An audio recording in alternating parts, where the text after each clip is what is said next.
palavra de Deus diz, então, Pedro se lembrou da palavra que Jesus lhe dissera: antes que o galo cante, tu me negarás 3 vezes. E saindo dali, chorou amargamente. Amém. Pai, muito obrigado por estarmos juntos na tua casa. Momento de reflexão, momento de edificação. Ouvir a tua palavra, ouvir a tua voz nesse lugar. É tudo que nós queremos, é tudo que nós precisamos. É o alimento espiritual que é necessário para viver, não é só de pão, mas da tua palavra, e precisamos dela. E por isso te pedimos em oração, fala conosco, nos alimenta espiritualmente essa manhã, para que saiamos daqui renovados, fortalecidos pela tua palavra. A fé vem de ouvir a tua palavra, que isso tudo aconteça para a tua glória. E para isso também entrego a minha vida ao Senhor, pedindo tua graça, tua misericórdia, e que a unção do Espírito Santo esteja sobre mim, me capacitando a ministrar a palavra com poder, para todos nós sermos abençoados esta manhã. É o que eu te peço em oração com os irmãos, em nome de Jesus. Amém. Graças a Deus. Podem sentar, queridos. Irmãos, nós já falamos à igreja em algumas oportunidades a respeito da diferença básica, essencial que existe entre arrependimento e remorso. Talvez no coração de alguns estes sentimentos sejam parecidos e até se confundam, mas há uma diferença muito grande entre essas duas atitudes. Arrependimento é muito diferente de remorso, e talvez a gente não atente para essa diferença. Porque basicamente o que isso significa? O remorso é uma tristeza. Remorso é uma tristeza pelo mal que eu fiz a mim mesmo. É uma tristeza que vem quando eu percebo o mal que eu mesmo causei a mim próprio. Então eu tenho esse sentimento de remorso. São emoções para nós mesmos, elas todas giram em torno de nós mesmos. Já o arrependimento não é assim. O arrependimento, em primeiro lugar, precisa ser entendido como uma obra do Espírito Santo. Não é uma iniciativa minha. Eu quis me arrepender ou eu desejei me arrepender. Foi o Espírito Santo que me convenceu, porque o arrependimento me leva à salvação. E quem proporciona isso é a ação do Espírito Santo, como a Bíblia diz, ao convencer o homem do pecado, da justiça e do juízo. Então não tem nada a ver com o mal que eu fiz a mim, embora o pecado certamente seja um mal que eu estou fazendo contra mim mesmo. Mas muito mais do que o mal que o pecado me faz, é o mal que ele faz a Deus, que é santo, que é puro. Então o meu pecado ofende mais a Deus do que a mim mesmo. E o arrependimento, ele brota quando o Espírito Santo me convence dessa verdade. Sem o Espírito de Deus, nós erramos, até nos entristecemos, até temos remorso por consequências que o pecado nos traz, mas nada disso tem a ver com Deus.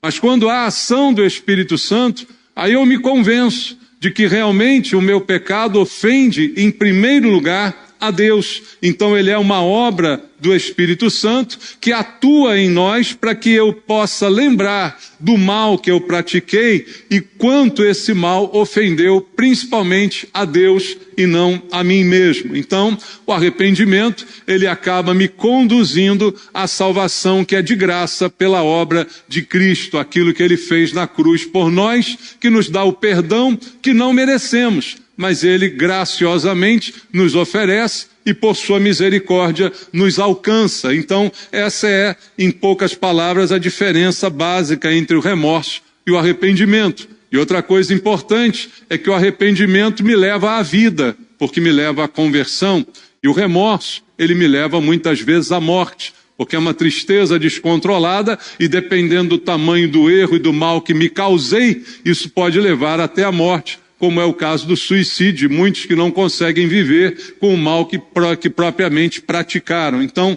essa é a diferença substancial entre essas duas situações. E no caso que nós lemos aqui, no versículo 75, estamos vendo aqui a experiência de Pedro. Pedro, quando nega Jesus por 3 vezes antes do galo cantar, como Jesus mesmo já havia advertido a ele que isto aconteceria. E o que ele experimenta aqui não é remorso. O que ele experimenta aqui é arrependimento.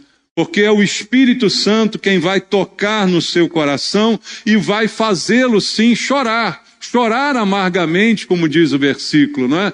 Ele se lembra das palavras de Jesus, ele se lembra da palavra de Deus. Então, é isso que causa nele o arrependimento. E é exatamente o efeito do Espírito Santo. Jesus disse que o Espírito Santo nos faria lembrar de todas as palavras que ele havia dito. Então essa é uma das funções também do Espírito Santo, trazer à memória aquilo que Deus falou, trazer à memória a palavra de Deus. Nós ouvimos a palavra de Deus aqui todas as semanas na igreja, mas brevemente já nos esquecemos, mas o Espírito Santo, ele atua em nós. E de repente, em circunstâncias da vida que a gente passa durante a semana, ele vem e traz à memória aquilo que você ouviu, aquilo que foi ministrado, e aí ele vai incomodar, ali vai trazer você de volta para o caminho, produzindo sempre essa tendência do arrependimento na nossa vida para não continuarmos nem persistirmos no erro. Então, o Espírito Santo lembra a Pedro das palavras de Jesus, e isso tem um gosto amargo, certamente no seu coração, essas lembranças, não é?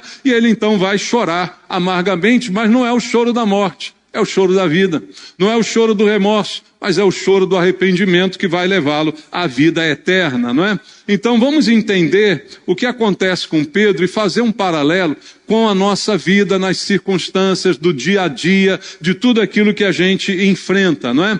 Então, como eu disse aqui, Pedro se lembrou da palavra que Jesus lhe dissera. A palavra que ele ouviu. Durante alguns anos, Pedro esteve com Jesus. Durante alguns anos, ele ouviu inúmeras pregações, discursos, ensinamentos de Jesus, e especialmente aquela que ele havia advertido um pouquinho antes da véspera. Olha, você vai me negar.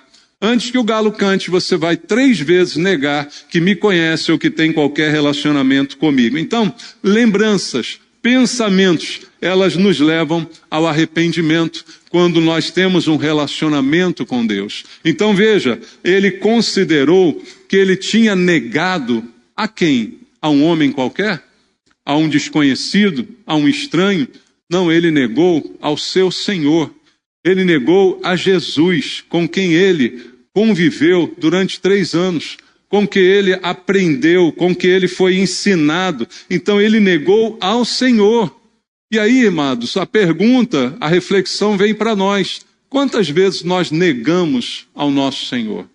Talvez não dessa forma tão explícita aqui como Pedro o fez, mas podemos negar de diversas formas, de diversas maneiras, negar através de comportamentos, negar através de simplesmente ignorar seus princípios, e negar por fazer o que é contrário à sua palavra. Então nós também precisamos dessa lembrança para que a gente seja conduzido ao arrependimento. E certamente eu creio que Pedro ali naquele pequeno momento, ele fez uma reflexão sobre quem é a pessoa que ele negou. Jesus somente olhou para ele, e aquele olhar foi o suficiente para ele se lembrar de tantas coisas que ele vivera com Jesus. Então ele lembra das coisas que Jesus falou, ele lembra das coisas que Jesus fez com ele próprio, com o próprio apóstolo Pedro. E veja, Pedro o colocou como um dos primeiros apóstolos, Ele foi o primeiro a ser chamado por Jesus. Ele foi um homem que teve diversos privilégios no relacionamento com Cristo. Então veja, nós fomos chamados por Deus também, irmãos. Então isso também vem ao nosso coração. Poxa, eu fui chamado pelo Senhor. O Senhor me alcançou. Pedro era um pescador e Jesus o chamou, o tirou daquela vida e deu a ele uma nova vida. Não é isso que Jesus fez com a gente?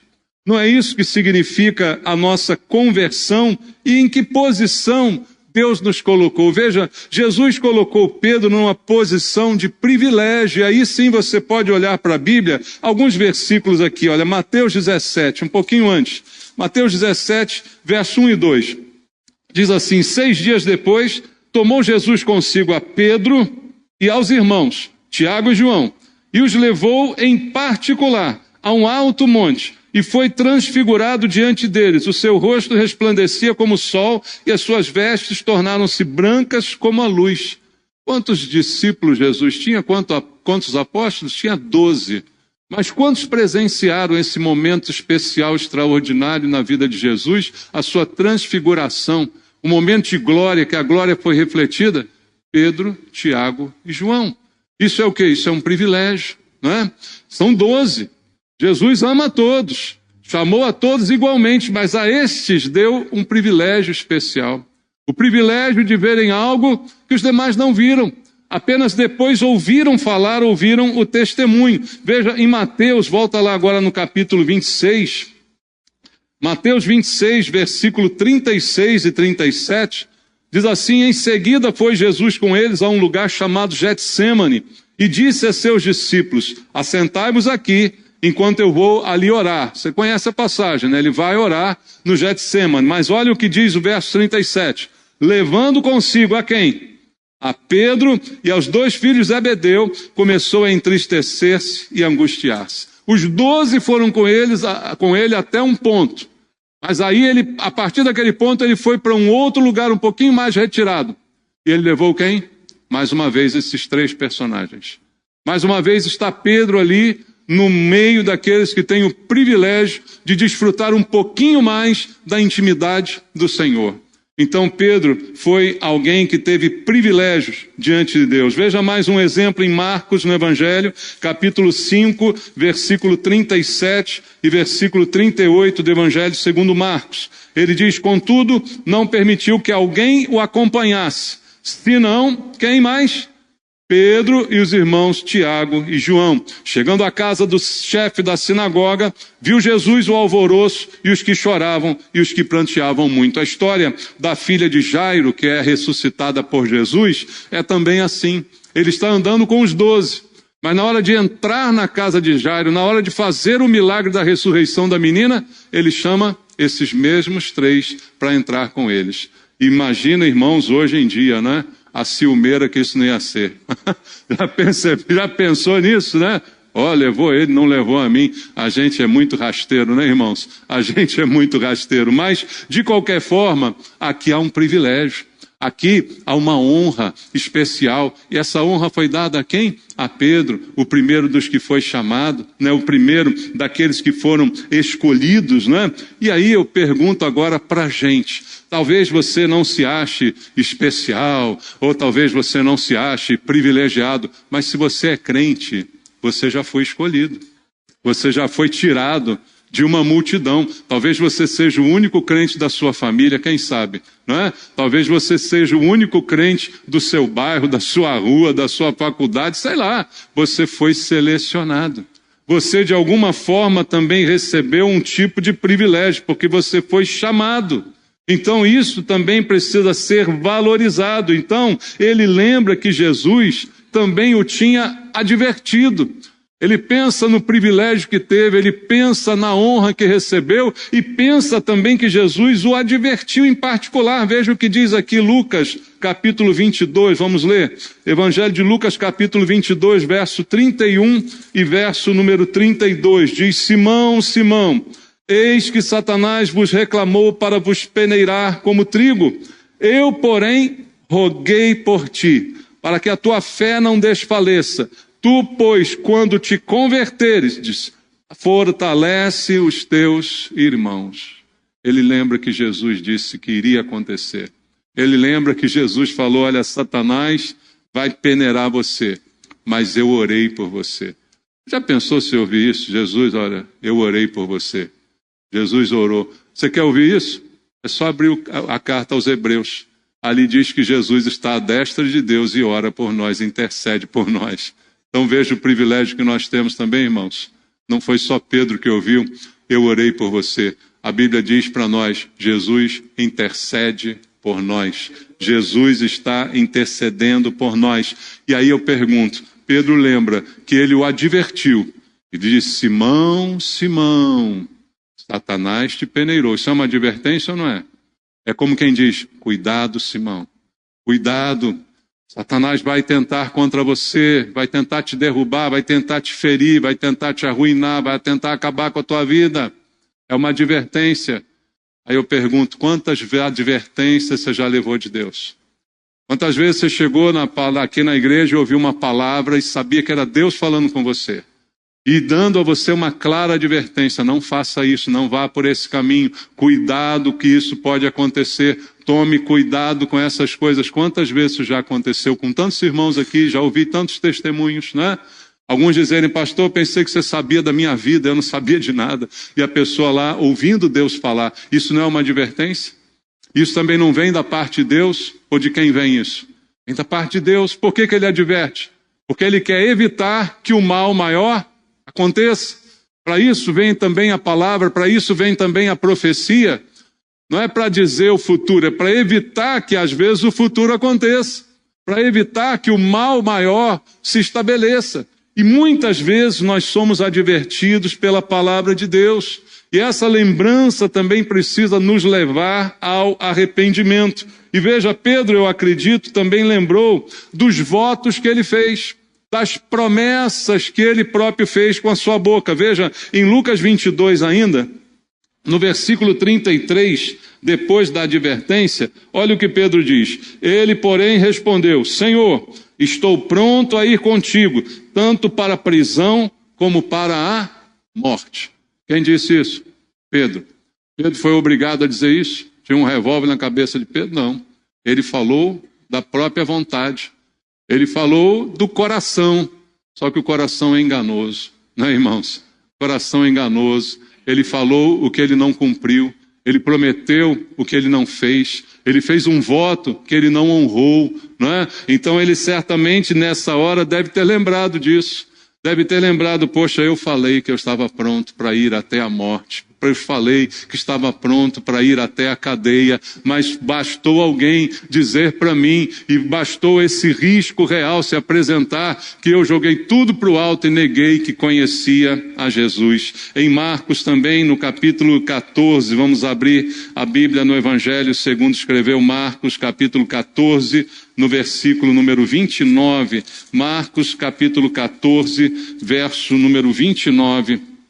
Olha só, outro voto, outra palavra que proferiu o apóstolo Pedro. Disse-lhe Pedro: ainda que todos se escandalizem, eu jamais. Nesse capítulo há de novo a repetição da advertência que Jesus faz a Pedro. E a resposta dele é mais uma vez nesse estilo: todo mundo pode te trair, menos eu. Eu jamais, ainda que todo mundo dê para trás, eu não, eu continuo firme. Mais uma vez, ele deve ter lembrado dessas palavras. Às vezes, irmãos, a gente faz votos a Deus, a gente promete muita coisa, e a Bíblia diz e adverte: é melhor não votar do que votar e não cumprir. É melhor não dizer nada do que fazer uma grande afirmação e depois mostrar que eram apenas palavras que o vento levou. Então, Pedro certamente vai lembrar disso também nessa hora. E aí eu pergunto para a gente, para a nossa reflexão: nós temos cumprido os nossos votos diante de Deus? Ou temos sido como Pedro, falando grandes coisas, né? Fazendo grandes discursos, afirmando grandes coisas, mas na prática não fazemos nada daquilo que fazemos ou do que falamos a respeito de nós mesmos, né? E acabamos não sendo exemplo de coisa alguma. Então há uma reflexão aqui também a ser feita. Como estão os nossos votos diante de Deus? Como está o nosso entendimento da palavra do Senhor? Como está a nossa vida diante de todas essas verdades? Então, como é que está a nossa vida cristã? É a pergunta que esse texto sempre me faz refletir. Porque estamos falando de um homem que andou 3 anos com Jesus. Um homem que foi usado por Jesus para operar milagres, para expulsar demônios, para levar a palavra de Deus às pessoas. E um homem que é capaz de fazer essa negação por 3 vezes. Então, como é que está a nossa vida cristã? Será que nós temos que chorar arrependidos por alguma coisa também? Será que nós temos que fazer uma reflexão por votos que fizemos e não cumprimos, por coisas que deixamos de fazer, não é, por simplesmente falhas que cometemos? Como é que está o nosso progresso na vida cristã? Estamos satisfeitos com o que chegamos, com o que conquistamos?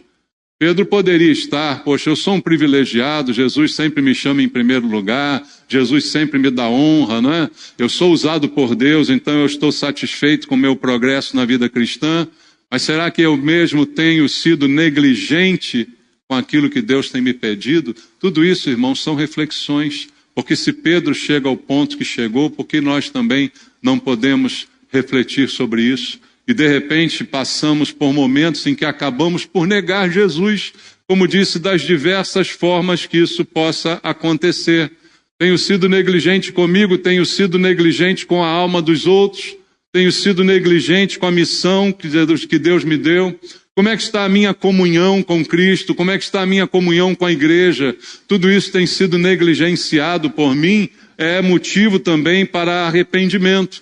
Eu tenho dado glória a Deus ou tenho dado vergonha ao Senhor? Certamente, para Pedro, aquele momento é um momento de vergonha. Depois isso é registrado na Bíblia, e certamente isso não é uma boa fama, não é um ato de bravura, é um ato de covardia, é um ato infame, não é? E aí isso traz vergonha. Poxa, olha o que o cara fez. Jesus investiu tanto nele, olha como ele está fazendo, isso é uma vergonha. E aí a reflexão que eu sempre preciso fazer sobre mim mesmo, não é sobre a vida dos outros. Eu tenho dado glória a Deus ou tenho dado vergonha? Eu tenho justificado o investimento que Ele fez em mim ou tenho visto que isso foi uma grande furada porque eu não tenho honrado aquilo que Deus me deu? Porque na verdade Pedro não honrou nenhum investimento que nele foi feito por Jesus nesse momento.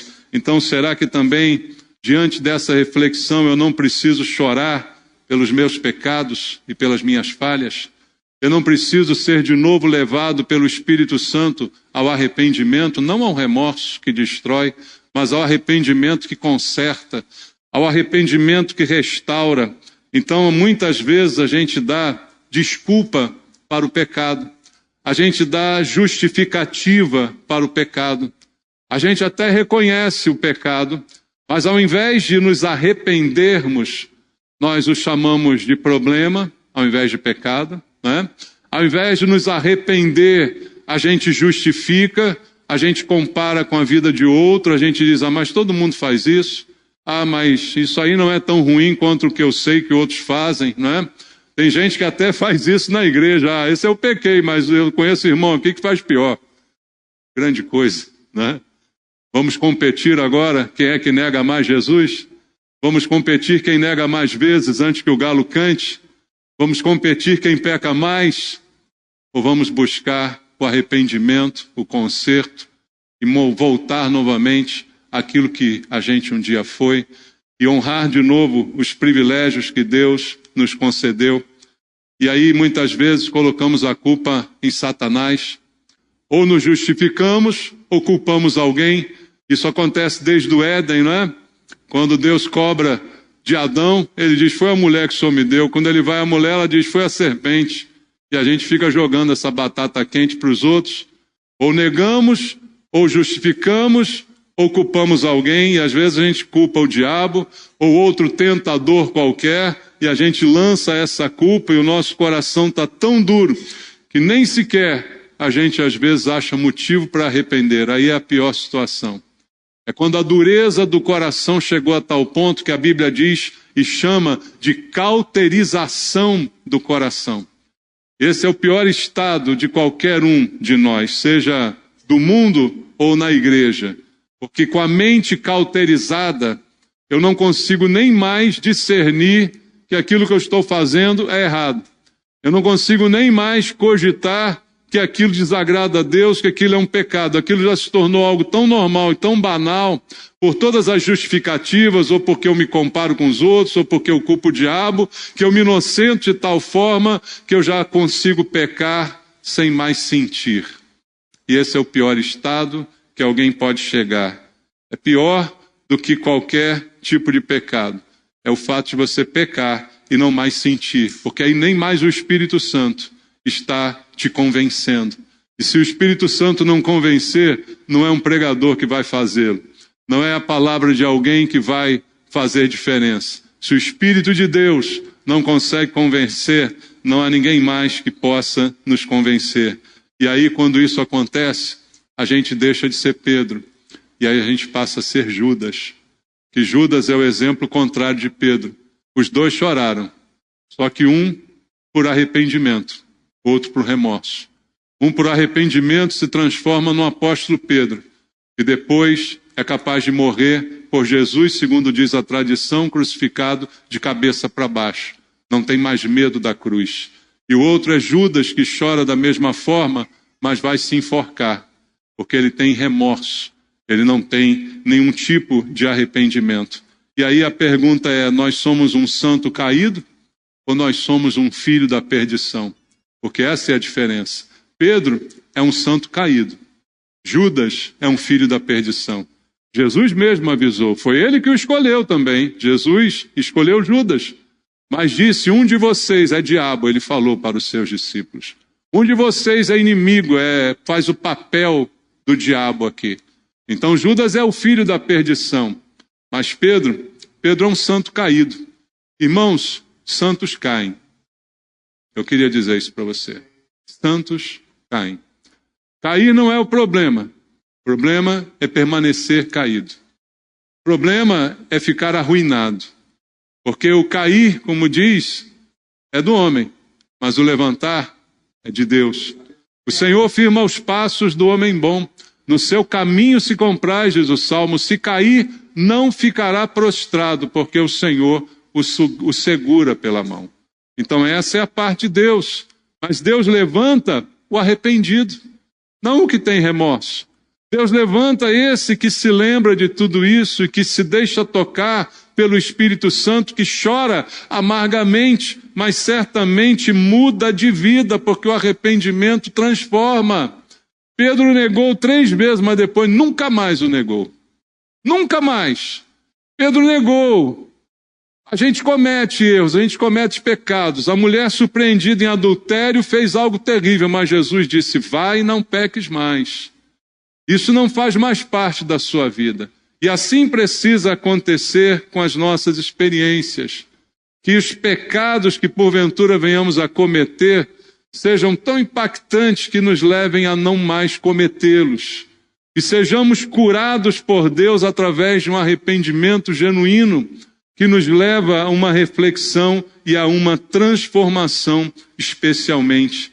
Então, quando essas lembranças nos levam ao choro e nos levam ao arrependimento, da parte de Deus, o que nós sempre encontraremos é o perdão. O perdão que restaura, o perdão que levanta, o perdão que cura. Só quem pode dá-lo é o Senhor, porque só Ele que é ofendido. Por isso o pecado ofende a Deus. Ele traz malefícios para mim, ele traz consequências para os outros, às vezes, dependendo do pecado, mas o grande ofendido é Deus. Então quem pode perdoar é aquele que foi ofendido. Quem pode perdoar é Deus. E Jesus foi o grande ofendido daquele dia. E aí, como homem, eu imagino a decepção. Você já se decepcionou com alguém? De você confiar, de você ter ao seu lado durante 3 anos, de você ensinar tudo para aquela pessoa, de você investir nela tudo que você podia. E de repente, ela vira para você e diz, eu não te conheço, eu não sei quem você é, eu nunca te vi, eu nunca estive contigo. Humanamente, você não teria uma grande decepção? Mas Jesus perdoou. O Deus decepcionado perdoa. O Deus a quem o meu pecado ofende, Ele é o Deus que perdoa. Ele é o Deus da graça e o Deus da misericórdia. E é aquele que dá uma nova chance, que dá uma nova oportunidade. Mas o remorso não dá uma nova oportunidade, o remorso dá morte. Mas o arrependimento dá a chance de renovação, dá a chance de reconstrução, dá a chance de você começar novamente e fazer tudo diferente. E quantas vezes Deus tem perdoado os nossos pecados? Quantas vezes temos genuinamente nos arrependido e Ele tem nos perdoado? Então aproveite a chance de fazer diferente. Aproveite a chance de mudar de vida, de mudar de comportamento, de fazer coisas novas. É uma oportunidade que Deus nos dá. E veja, no caso de Pedro, essa passagem ilustra como foi essa transformação lá em João capítulo 21, que você conhece, para ver que toda decepção foi lançada por terra. João 21, do verso 15 ao 17, diz: depois de terem comido, perguntou Jesus a Simão Pedro: Simão, filho de João, amas-me mais do que estes outros? Ele respondeu: sim, Senhor, tu sabes que te amo. Ele lhe disse: apacenta os meus cordeiros. Tornou a perguntar-lhe pela segunda vez: Simão, filho de João, tu me amas? Ele respondeu: sim, Senhor, tu sabes que eu te amo. Disse-lhe Jesus: pastoreia as minhas ovelhas. Pela terceira vez lhe perguntou: Simão, filho de João, tu me amas? Pedro entristeceu-se por lhe ter dito pela terceira vez: tu me amas? E respondeu-lhe: Senhor, tu sabes todas as coisas, tu sabes que eu te amo. Jesus lhe disse: apacenta as minhas ovelhas. Eu já vi muitas interpretações desse texto, mas eu vejo aqui o momento da restauração completa, o momento da reabilitação. Reabilitar é trazer de novo aquela pessoa ao seu estado original, à sua função, a tudo aquilo que ela poderia fazer. Porque a decepção, eu disse, deve ter sido grande. Mas isso não desqualificou Pedro eternamente. Porque nas 3 vezes que Pedro negou, Jesus deu a ele 3 oportunidades de agora afirmar. Mesmo que a terceira, ele até se entristeceu por dizer de novo, mas por 3 vezes ele disse: não o conheço. Agora, por 3 vezes ele pode dizer: eu amo. Por 3 vezes ele pode afirmar, e nas 3 vezes ele recebe a mesma resposta: apacenta, pastoreia, cuida das minhas ovelhas. Ou seja, você está apto, você é capaz, você pode fazer isso, eu te confio este trabalho. Que trabalho há para Cristo mais importante do que pastorear as suas ovelhas? Que responsabilidade há maior do que cuidar daquelas por quem Jesus morreu? Ai daquele que fizer tropeçar um desses pequeninos que creem em mim, disse o Senhor. E agora ele dá a Pedro a maior das responsabilidades: pastoreia as minhas ovelhas. Por 3 vezes ele dá a oportunidade dele repetir. Por 3 vezes ele dá a oportunidade de dizer, contrário à negação que fez também 3 vezes, agora eu posso afirmar 3 vezes: eu te amo, Jesus. Eu te amo, Jesus. Eu te amo, Jesus. Eu sou do Senhor.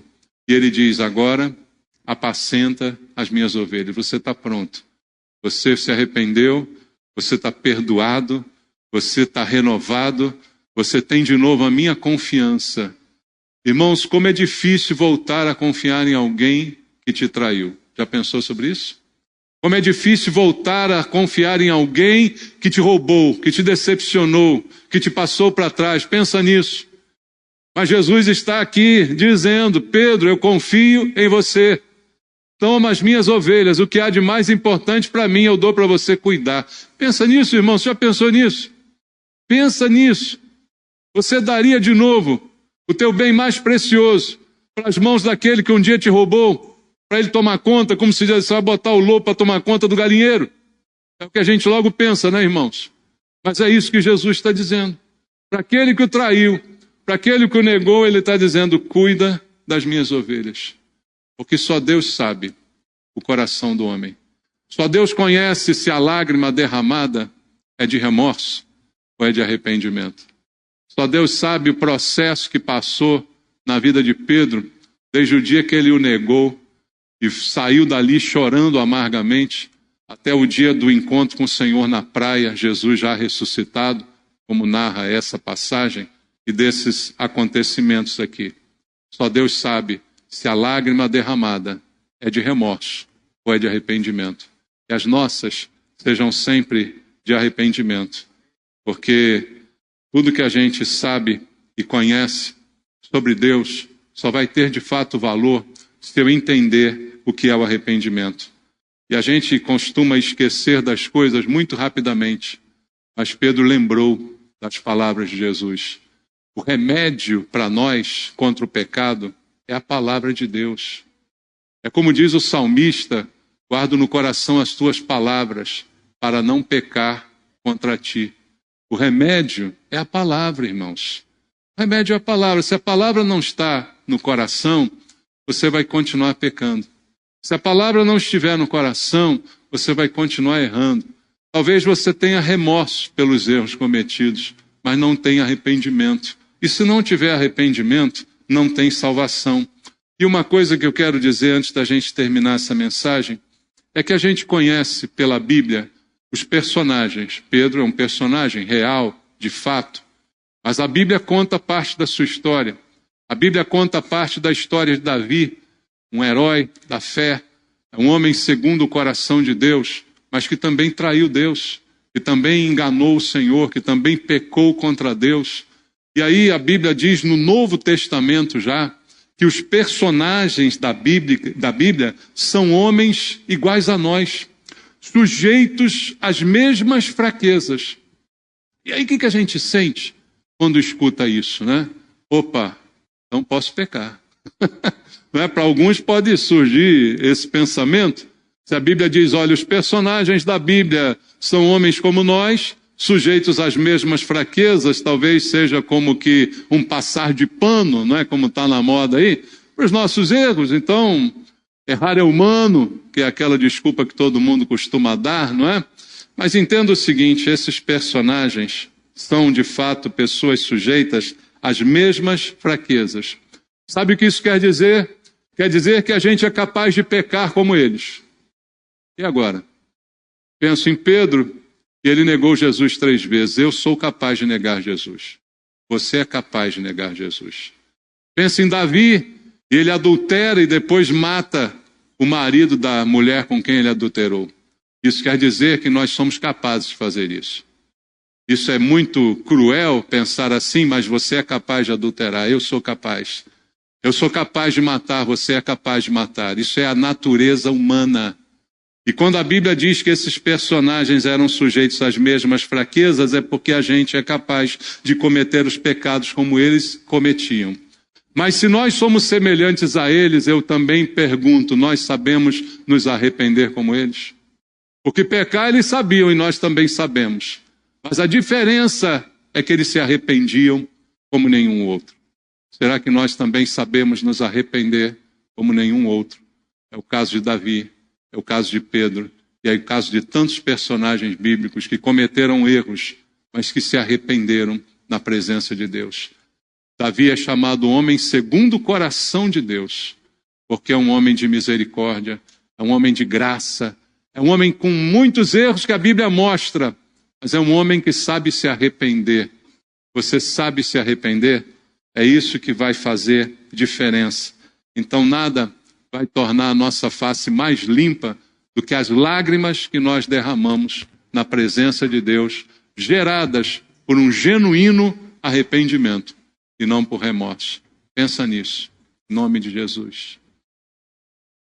Pai, eu te peço que a tua palavra nos abençoe essa manhã, que ao refletirmos em tudo aquilo que ouvimos, possamos, Pai, transformar a nossa vida, transformar a nossa existência, lembrar da tua palavra para não pecar, mas se pecar, Pai, que venha o choro do arrependimento, não do remorso, que venha o choro da lembrança de quanto o Senhor investiu em nós, do quanto o Senhor é bom para conosco, de quanto estamos decepcionando aquele que tanto fez e tem feito por cada um. E que isso nos leve a um coração sensível à voz do Espírito Santo, para sermos transformados pelo Senhor, para sermos mudados, Pai. Oh, Pai, que o Senhor encontre aqui homens e mulheres segundo o teu coração, que são capazes, sim, de cometer pecados, mas também são capazes de um arrependimento genuíno e verdadeiro que transforma a nossa existência, que nos dá uma nova chance, uma nova oportunidade, que restaura a confiança que o Senhor tem para conosco, Pai. Deus, incomoda-nos, Pai, essa manhã. Incomoda o nosso coração a ponto de sermos levados ao arrependimento, não às desculpas, não às transferências de culpa, mas ao arrependimento, Pai. genuíno e verdadeiro, que nos devolva a utilidade que o Senhor programou para nós. Que isso aconteça, Pai, na vida de todos nós que ouvimos a Tua palavra. É a nossa oração que fazemos em nome de Jesus. Amém.